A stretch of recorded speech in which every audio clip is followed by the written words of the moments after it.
जय श्रीराम.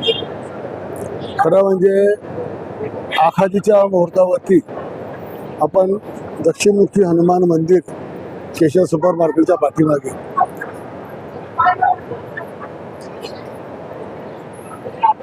एक रामचरित्र मानस रामायणचं वाचन सुरुवात केली होती. आणि त्या सुरुवातीचं लक्ष असं होतं की आपण 108 वेळेस ती वाचल्या गेल्या पाहिजे. आखाजीच्या मुहूर्तावर एक छोटीशी सुरुवात आम्ही तिथे केली होती मंदिरामध्ये. रामायण वाचनाला सुरुवात झाली, लोक येऊन वाचायला लागले आणि एक नाही दोन नाही तिथं 3-3 रामायण ठेवा लागले, कारण लोक वेटिंग मध्ये बसत होते वाचायला. आणि आजच्या मुहूर्तावर राम जन्म महोत्सव निमित्त त्या रामायणाचं वाचनाचं 108 वेळेस आज समाप्ती झालेली आहे.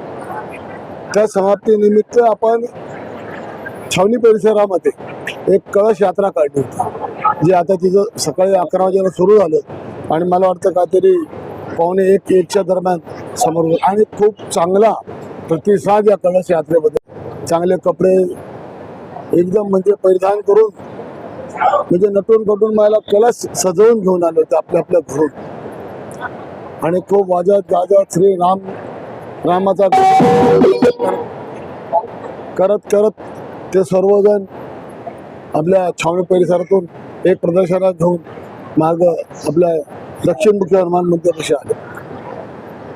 त्यानिमित्त 108 वेळेस जे रामायण वाचलं गेलं, त्या निमित्तानं इथं रामचरित्र मानसचं आपण कथेचं आयोजन केलेलं आहे. ते आजपासून सुरुवात आहे.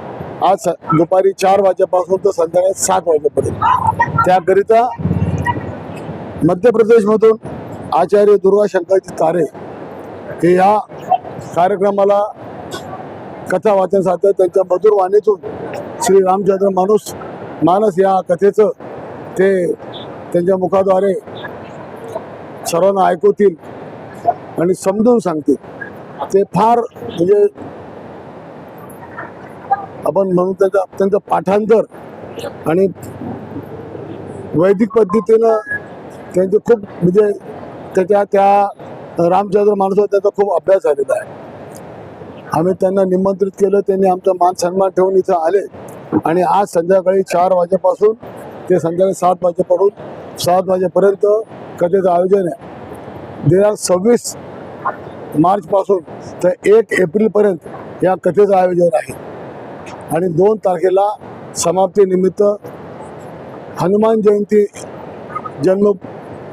जन्म उत्सव निमित्त इथे मोठ्या भंडाऱ्याचं आयोजन केलं आहे. तर सर्व छावणीवाशांना शहरवाशांना कळकळीची विनंती करतो, आग्रहाचं निमंत्रण देतो की आपण या कार्यक्रमामध्ये सहभागी होऊन या संधीचा फायदा घ्यावा. जय श्रीराम.